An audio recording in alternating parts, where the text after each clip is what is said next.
हाँ भाई, तो क्वेश्चन नंबर 8 के अंदर देखिए कि स्टार्टिंग में लिखा है कि आपको जो रिजर्व बनाना है वो नेट प्रीमियम का कितना बनाना है 100%, ठीक है। और एडिशनल रिजर्व जो बनाना है वो आपको कितना बनाना है 10%। तो पहली बार ऐसा क्वेश्चन आया, जनरली तो अपन जो रिजर्व बनाते हैं वो कितना होता है 50%, पर ये कह रहा है कि मेरा जितना प्रीमियम है वो सारा का सारा मैं 100% आपके क्या करना चाहता हूँ, रिजर्व बनाना चाहता हूँ। ऊपर से 10% और एडिशनल रिजर्व भी है, ठीक है। सबसे पहले है प्रीमियम लेस री इंश्योरेंस। तो अगर प्रीमियम लेस री इंश्योरेंस दे रखा है तो इसमें री इंश्योरेंस लेस करोगे या नहीं करोगे आप? क्या वर्ड है? प्रीमियम लेस री इंश्योरेंस। तो इसका मतलब ये है कि भाई प्रीमियम में से आपने जो री इंश्योरेंस है वो ऑलरेडी लेस कर रखा है, तो मतलब इसमें कोई एडजस्टमेंट नहीं है। अब क्या होता है कि जैसे क्वेश्चंस के अंदर कई बार बाकी चीज़ें बढ़ती है, तो क्वेश्चन के जो मेन कई आइटम होते हैं जो हमने ज़्यादा क्वेश्चंस में किए हैं, मतलब मान लो अभी तक जो क्वेश्चंस किए हैं उसमें हाईलाइट क्या था, प्रीमियम। तो अभी ऐसा होगा कि जैसे जैसे क्वेश्चन आगे बढ़ेंगे तो प्रीमियम का काम इतना नहीं रहेगा, फिर बाकी चीज़ें जो है वो थोड़ी बढ़ेगी, तो प्रीमियम की कैलकुलेशन थोड़ी आपकी कम हो जाएगी। उसके बाद है कमीशन। कमीशन में आप लोगों को कोई दिक्कत नहीं, इतने क्वेश्चंस किए हैं उसमें भी डायरेक्ट बिजनेस एक्सेप्टेड, ये दोनों तो आपके क्या होंगे, जुड़ेंगे। डायरेक्ट बिजनेस का मतलब क्या हुआ कि भाई हमारा खुद का बिजनेस है जिस पर प्रीमियम हमको मिलता है तो कमीशन हमको देना पड़ता है। और री इंश्योरेंस एक्सेप्टेड का मतलब क्या होता है कि किसी दूसरी कंपनी ने अपना बीमा हमारे यहाँ पे शेयर किया तो उस पर भी अपन को प्रीमियम मिलेगा और कमीशन आपको जो है उसमें क्या करना है, देना पड़ेगा। तो सेम बात है। और सीडेड जो होता है वो रिवर्स होता है कि हमने अपनी पॉलिसी को किसी दूसरी कंपनी से वापस करवाया तो वहाँ पर आपको प्रीमियम तो देना पड़ेगा और कमीशन आपको मिलेगा। तो सीडेड जो होते हैं वो हमेशा, सीडेड का मतलब हिंदी में क्या मतलब होता है सीडेड का? समर्पित करना, मतलब खुद का जो काम है वो किसी दूसरे को देना, उसको अपन जो बोलते हैं क्या बोलते हैं, सीडेड, ठीक है। तो ये एक्सेप्टेड वाला जुड़ेगा, सीडेड वाला घट जाएगा। उसके बाद एक क्लेम पेड। हाँ भाई, आप बताओ कौन सा है क्लेम का शेड्यूल? Second schedule. तो क्लेम को अपन सेकंड शेड्यूल में लिखेंगे। डेप्रिसिएशन ऑन फर्नीचर, ये पहली बार आया। तो इस पर्टिकुलर क्वेश्चंस के अंदर हमारे जो एक्सपेंसेस है वो काफ़ी सारे हैं और हमारे पास टोटल कितने शेड्यूल्स हैं? 4। पहला प्रीमियम का है, सेकंड आपका क्लेम का है, थर्ड आपका कमीशन है और चौथा आपका किसका है, ऑपरेटिंग एक्सपेंस। तो जो क्लेम, प्रीमियम और कमीशन के अलावा जितने भी पॉइंट्स बचेंगे तो वो सारे आपके बिजनेस के ऑपरेटिंग एक्सपेंस में आएंगे। और आपने देखा होगा कि ऑपरेटिंग एक्सपेंस का जो फॉर्मेट आपको भेजा है तो उसमें 15-16 खर्चों के नाम लिखे हुए हैं। तो मतलब बिजनेस को ऑपरेट करने की जो भी खर्चे हैं, चाहे वो ट्रेडिंग के हैं, P&L के हैं, वो सारे के सारे आपके इसमें शामिल होते हैं। तो ये डेप्रिसिएशन आपका ऑपरेटिंग में चला जाएगा। Profit on sale of car, तो ये आपकी इनकम का तो एक ही शेड्यूल होता है मात्र, और वो कौन सा होता है? प्रीमियम। तो इंश्योरेंस कंपनी की इनकम का एक ही शेड्यूल आपके पास प्रीमियम है, तो बाकी जो भी इनकम होगी वो सीधी की सीधी आपको कौन से फॉर्मेट के अंदर लिखनी पड़ेगी? BRA में। तो ये सीधी जो आप सेकंड पॉइंट है ना अपना profit on sale of investment वाला, वहाँ पर ये लिखेंगे profit on sale of car का पॉइंट। उसके बाद है loss on sale of furniture, ये भी आपके ऑपरेटिंग में जाएगा। ऑडिट फीस, ये भी ऑपरेटिंग में जाएगी। इनकम टैक्स रिफंड, तो इनकम टैक्स रिफंड जो है वो आपका एक्सपेंसेस नहीं है बल्कि वो आपकी क्या है, इनकम है। तो रिफंड का मतलब क्या हुआ, जैसे आजकल गवर्नमेंट ने ये रूल बना दिया है कि भाई अगर आप इनकम टैक्स बिजनेस चलाते हो तो आपको इनकम टैक्स पूरा का पूरा एडवांस में देना पड़ेगा। पहले 30 सितंबर तक का वो दे दो और फिर मार्च का जो बनेगा उसको पहले दे दो। अब समस्या ये है, आप कहोगे कि ये कैसे पता चलेगा कि हमारी इनकम कितनी होगी, टैक्स कितना बनेगा? तो वो हमारा प्रीवियस जो एवरेज बिजनेस का प्रॉफिट होता है उस बेस पे हम भर देते हैं। जैसे हम हर साल 5 लाख रुपए कमाते हैं नॉर्मली, तो 2.5 लाख का पहले भर देंगे, 2.5 लाख का बाद में भर देंगे। अब रहा कि हमने 5 की जगह मान लो 6 लाख कमा लिए या 5 की लाख जगह 4 लाख कमा लिए, तो जितना कम या ज़्यादा होता है, अगर कम पड़ रहा है तो तब अपन थोड़ा सा जमा करा देंगे और अगर ज़्यादा दिया है तो थोड़ा सा अपन को क्या होगा, रिफंड हो जाएगा। तो ये वही रिफंड है कि आपने जो टैक्स भरा था तो आपने ज़्यादा भर दिया था तो वो आपको वापस मिल गया, तो वो आपके लिए इनकम होगी। और इसको BRA फॉर्मेट में जो आपका तीसरा पॉइंट होता है other income to be specified, तो वहाँ ले जाके इसको लिख देंगे, ठीक है। उसके बाद है इसके अंदर स्टाफ सैलरी। तो सैलरी तो जो है ऑपरेटिंग एक्सपेंस होता है तो ऑपरेटिंग में आ जाएगा। स्टेशनरी उसमें आएगा। लीगल एक्सपेंस, कोई कन्फ्यूज़न नहीं होना चाहिए, एटलीस्ट जितना समझाया है कि भाई लीगल एक्सपेंस के आगे जब कनेक्टेड विद क्लेम ना लिखा हो तो वो क्लेम में नहीं जोड़कर उसको अपन कहाँ लिखेंगे, ऑपरेटिंग एक्सपेंस में, तो वहाँ चला जाएगा। उसके बाद है आपका इसके अंदर ऑपरेटिंग के बाद ये बैड डेब्ट्स, ये भी आपके वैसे तो खर्चा है लेकिन बैड डेब्ट्स बेसिकली एक्सपेंसेस माना नहीं जाता, वो लॉस होता है। तो बहुत टेक्निकली ध्यान रखा गया कि बैड डेब्ट्स को आप ऑपरेटिंग एक्सपेंस में नहीं शामिल करते हो बिकॉज वो एक्सपेंस है ही नहीं, तो ये सीधा BRA के अंदर आप बैड डेब्ट्स जो है अदर एक्सपेंसेस के अंदर शामिल करते हो। उसके बाद अदर एक्सपेंस ये भी उसी में जाएंगे। और क्लेम, क्वेश्चन 1 साल का होता तो आउटस्टैंडिंग आपको कितने दिए हुए होते? 2, एक तो शुरू का और एक एंड का। लेकिन क्वेश्चन कितने साल का है? 2 साल का। तो आपको 2 साल में 4 आउटस्टैंडिंग नहीं चाहिए।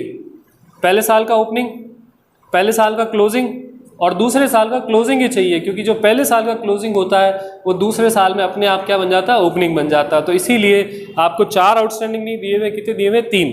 तो यही इसमें एक अच्छा पॉइंट है। रिजर्व फॉर रिस्क सिर्फ एक दिया हुआ है, ओनली ओपनिंग, जबकि अपन को इसमें कितने चाहिए? 4 चाहिएंगे। पहले साल का ओपनिंग, पहले साल का क्लोजिंग, दूसरे का ओपनिंग, दूसरे का क्लोजिंग। लेकिन कोई समस्या नहीं, पहले साल का ओपनिंग दे रखा है, दूसरा हम खुद निकाल लेंगे। दूसरे साल का जो होगा आपका ओपनिंग, वो पहला का जो क्लोजिंग है वो बन जाएगा, और दूसरे साल का हम फिर निकाल देंगे। तो मतलब कोई तरह की इसमें प्रॉब्लम नहीं। तो अब अपन को सबसे पहला काम क्या करना है? शेड्यूल बनाना है। पहला काम अपन को क्या करना है? शेड्यूल बनाना है प्रीमियम का, जो आपके लिए काफ़ी इजी है, क्योंकि प्रीमियम के अंदर तो एक ही वर्ड है ओनली, और वो क्या है? प्रीमियम। तो आपको वो जो एडजस्टमेंट वाला जो पॉइंट होता है, रिजर्व और रिस्क वाला, वो छोटा सा वर्किंग नोट इसमें प्रॉपर तरीके से बनाना है।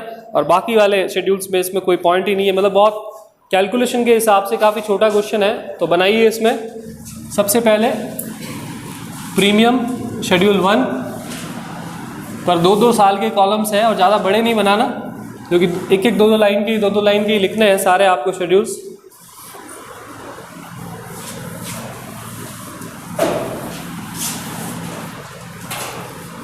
तो सबसे पहला क्वेश्चन नंबर है 8, और वेरी इंपॉर्टेंट क्वेश्चन है ये आपके। आपको जैसे क्वेश्चन कराते कराते ही बता देंगे कि भाई हाँ ये क्वेश्चन अच्छा है, तो आप उसको पहले से ही ध्यान रखें, जब भी प्रैक्टिस करें वापस देखें तो उन क्वेश्चंस को थोड़ा हाईलाइटली चेक कर लें एक बार। तो सबसे पहले प्रीमियम में प्रीमियम लेस री इंश्योरेंस, तो मतलब कि इसमें जो भी एडलेस करना था वो करके आपको दिया है, तो आपको कोई एडजस्टमेंट इसमें करने की ज़रूरत नहीं है। तो पहले साल का प्रीमियम है आपके 2,25,000 फर्स्ट, और सेकेंड ईयर का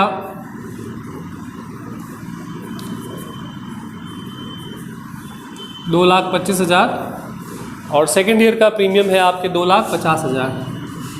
अब आपको इसमें बस एक छोटा सा पॉइंट जो अपन को लिखना होता है, एडजस्टमेंट वाला, एडजस्टमेंट फॉर रिजर्व फॉर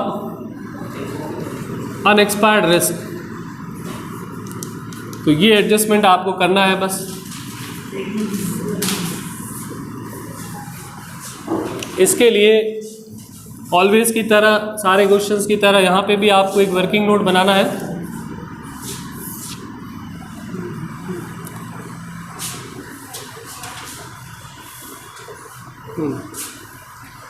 तो इस वर्किंग नोट में तो आप लोगों को पता ही है अच्छे से कि इस वर्किंग नोट में अपन क्या करते हैं कि रिजर्व और एडिशनल रिजर्व का ओपनिंग बैलेंस लिखते हैं, और उसके बाद उसमें से जो क्लोजिंग बैलेंस है वो अपन क्या करते हैं? सब्सट्रैक्ट करते हैं, माइनस करते हैं। तो पहले तो अपन ओपनिंग बैलेंस लिखते हैं। ओपनिंग बैलेंस एक तो रिजर्व फॉर रिस्क का और एक एडिशनल रिजर्व का, और इसमें क्वेश्चन में दिया हुआ है आपको रिजर्व दोनों ओपनिंग, ये तो दे रखा है 1,60,000, और एडिशनल रिजर्व दिया हुआ है 16,000। और इसमें से आपको जो है closing balance reserve for risk के आपको लेस करने हैं, एक तो रिजर्व फॉर रिस्क और एक एडिशनल रिजर्व। तो देखिए क्या परसेंटेज दी हुई है क्वेश्चन में, क्या परसेंटेज दी है? रिजर्व की परसेंटेज कितनी दी है? फर्स्ट पैराग्राफ में रिजर्व की परसेंटेज दी है 100% ऑफ प्रीमियम, और एडिशनल रिजर्व की दी हुई है 10% ऑफ प्रीमियम। तो प्रीमियम कितना है? 2,25,000। तो 2,25,000 का 100%, या मैं लिख देता हूँ 100% बनाया अपन ने, तो 2,25,000 का 100% 2,25,000 ही होगा, और दूसरे साल में 2,50,000 का 100% जो है वो 2,50,000 ही होगा। और एडिशनल बनाना है 10%, तो 10% एडिशनल बनाना है, तो 2,25,000 का 10% आपका कितना हो गया? 22,500, और इसका आपके कितना हो गया? 25,000। और अब देखो कितना आसानी से अपना काम हो गया। ये पहले साल में क्लोजिंग हो गया, और पहले साल का क्लोजिंग जो है वो दूसरे साल में ओपनिंग बन जाएगा। तो ये 2,25,000 और ये 22,500, और ये आपका बस काम कंप्लीट हो गया। बस ये हो गया एडजस्टमेंट। ठीक है, पहले साल का ओपनिंग दिया हुआ था, क्लोजिंग हमने निकाल दिया, पहले साल का क्लोजिंग दूसरे साल में क्या बन गया, ओपनिंग, और दूसरे साल का क्लोजिंग हमने निकाल दिया। तो क्लोजिंग बैलेंस ऑलवेज आपको कैलकुलेट करना है खुद को, और ये ओपनिंग बैलेंस जो है ये आपको क्वेश्चन में दिया हुआ होगा, नहीं तो ये कैरी फॉरवर्ड हो जाएगा, ठीक है। तब इन दोनों को जोड़कर इन दोनों को घटाओ, और इन दोनों को जोड़कर इन दोनों को घटाओ, और वो जो अमाउंट आएगा वही आपके एडजस्टमेंट कहलाएगा, जिसको अपन यहाँ ऊपर पुट करते हैं, ठीक है। तो देखो इसका माइनस प्लस करके कितना अमाउंट आता है। तो अब इसका एडजस्टमेंट जो है ये आपके आ रहा है, इनको जोड़ के माइनस करके 71 और 27, जिसको ऊपर शिफ्ट करेंगे तो इसका ये फाइनल आंसर आपके क्लेम का प्रीमियम का आ जाएगा।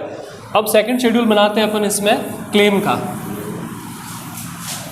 तो इसमें बनाइए सेकंड शेड्यूल, जिसमें 2 कॉलम बनेंगे आपके ईयर के, फर्स्ट और सेकंड। तो क्लेम में भी आपकी कोई ज़्यादा एडजस्टमेंट इस क्वेश्चन में है नहीं, सिवाय आउटस्टैंडिंग के। और जो कमीशन का शेड्यूल है उसमें भी ज़्यादा एडजस्टमेंट्स आपके हैं नहीं। तो schedule number second, claim paid net, और इसमें आपके 2 साल का है क्वेश्चन। तो फर्स्ट और सेकंड पर्टिकुलर, और ऐसे कैसे आपका इसका कमीशन का भी हो जाएगा, कमीशन पेड, ये आपका है शेड्यूल नंबर थर्ड। तो अभी इसमें जैसे क्लेम में देखो, क्वेश्चन में क्लेम पेड आपको दिया हुआ है, और क्वेश्चन के अंदर हाईलाइटली खाली आउटस्टैंडिंग को ही बताया गया है, बाकी सारी चीज़ें जो है वो आपके थोड़ी कम ही है। तो खाली क्लेम पेड दिया हुआ है। अदरवाइज हमने इनिशियली जो क्वेश्चन किए हैं, इससे पहले जो सवाल किए उसमें क्या था, लीगल एक्सपेंस भी था, क्लेम रिकवरीज भी थी, आउटस्टैंडिंग भी था, काफ़ी सारी चीज़ें थी, बट इसके अंदर इतने है नहीं। तो क्लेम पेड दे रखा है 38, 125 और 71, 125। अब इसमें less outstanding for last year, पिछले साल का, और आउटस्टैंडिंग फॉर करंट ईयर, इस साल का। तो ये आपको इसके अंदर दिए हुए हैं। तो हमारे पास देखो फर्स्ट ईयर का बिगिनिंग का कितना है, 17,125, और फर्स्ट ईयर के एंड का जो है हमको दिया हुआ है 22,375, ठीक है। और अब दूसरा जो अमाउंट दिया है वो कौन सा दिया है, दूसरे साल के एंड का, सेकेंड ईयर एंड का। जैसे क्वेश्चन में ईयर दिए हुए ना आपके 13-14, 14-15 और 15-16, और हमारा साल अभी कौन सा है, ऊपर एक तो 14-15 है और एक 15-16 है। तो 14-15 मतलब ये हो गया, जो 15-16 का है वो 27,775, ये यहाँ का हो गया। सिर्फ एक अमाउंट हमारे पास नहीं है, और वो है कि जो दूसरे साल का स्टार्टिंग का कौन सा होगा। तो बस पहले साल का जो एंड का होता है वो दूसरे साल का स्टार्टिंग का आपका बन जाएगा, और ये वाले अमाउंट तो आपके लेस हो रहे हैं, ये ऐड हो रहे हैं, इनको ऐड लेस कर दो, तो जो आंसर आएगा वो आपके क्या आ जाएगा, क्लेम पेड। तो कितना आ रहा है, ये निकल गया आंसर इसका, ठीक है। इसका आ रहा है 43,375, और इसका आ रहा है 76,525। और अब इसके बाद schedule number third, commission. Commission जो बड़ा ही आसान है, कमीशन आपको दिए हुए हैं, एक तो डायरेक्ट बिजनेस का। तो डायरेक्ट बिजनेस का लिखेंगे, उसमें री इंश्योरेंस एक्सेप्टेड तो जुड़ेगा, और री इंश्योरेंस जो सीडेड है वो आपके घट जाएगा, और बस आपका आंसर आ जाएगा दोनों ईयर का। तो फर्स्ट ईयर में 11,250, 8,750 और 21,000, तो माइनस में जा रहा है।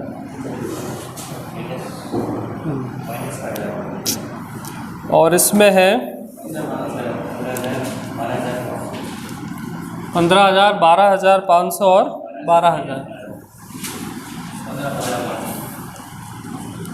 तो ये 15,500 आ रहा है, ये माइनस में 1,000 आ रहा है। तो ऐसा रेयर ही होता है, बट इस क्वेश्चन में माइनस में आ रहा है। तो ये इस तरीके से आपका जो है क्लेम का और कमीशन का शेड्यूल बन जाएगा, और बाकी जितने भी एक्सपेंसेस बच गए हैं वो सारे के सारे आपके कौन से शेड्यूल में चले जाएंगे, फोर्थ के अंदर, ठीक है। तो वो चौथे शेड्यूल में लिखे जाएंगे।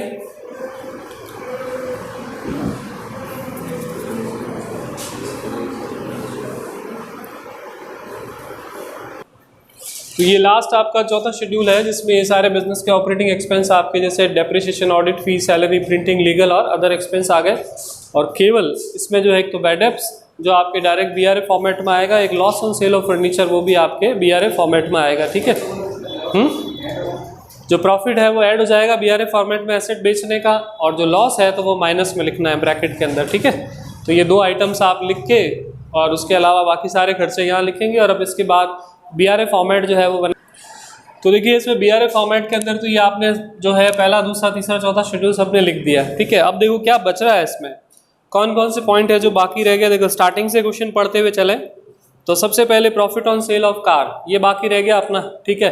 तो ये जो आपने लिखा ना यहाँ पे, मतलब profit on sale of investment या एसेट्स, तो ये यहाँ पे आ जाएगा आपके। तो कार का प्रॉफिट आपके कितना है, profit on sale of car 3000, तो ये प्लस में आ रहा है पहले साल। लेकिन उसी के नीचे लिखा loss on sale of furniture second year में, तो यहाँ पे प्रॉफिट है वहाँ पे लॉस था, तो वो प्लस की जगह फिर आपको किस में लिखना है, माइनस में लिखना है, उसी की सीध में, ठीक है। उसके बाद ऑडिट फीस आ चुका है, इनकम टैक्स रिफंड हुआ, तो इनकम टैक्स रिफंड का अपने पास कोई अलग से तो इनकम का है नहीं, तो अपन ये जो अदर इनकम जो है इसके अंदर इनकम टैक्स रिफंड को प्रेजेंट कर देंगे, शो कर देंगे। तो कितना रिफंड हो रहा है अपन को, पहले साल 7000 की इनकम मिली और दूसरे साल 3500। इसके बाद नेक्स्ट और क्या बचा अपने, बैड डेब्ट्स। बैड डेब्ट्स को अपन ने कहीं लिखा नहीं, तो बैड डेब्ट्स को प्लेस मिलती है अदर एक्सपेंस में अलग से, तो बैड डेब्ट्स आ जाएगा आपका अदर एक्सपेंसेस में। ये है 2000 कितना है भाई, ये 375 और यही है 375 और 11100 यही है, तो 375 11100 ये बैड डेब्ट्स हो गया। अब आपको बस इसके अंदर खाली इसकी टोटल लगानी है इनकम की और एक्सपेंस की, और इनकम में से एक्सपेंस घटा कर जो आंसर आएगा वो आपका इसमें फाइनल आंसर आ जाएगा। तो एक बार इसकी टोटल लगा देते हैं सब। तो अब इसके टोटल जो है 163 में से इसको माइनस किया तो इसमें प्लस में आंसर आ गया। और सेकेंड ईयर में आपके जो है 2,25,000 रुपये इनकम है, लेकिन एक्सपेंस आपका कितना हो रहा है 2,25,500, तो उसमें आपके प्रॉफिट की जगह क्या आ रहा है, लॉस, ठीक है। ठीक है फिर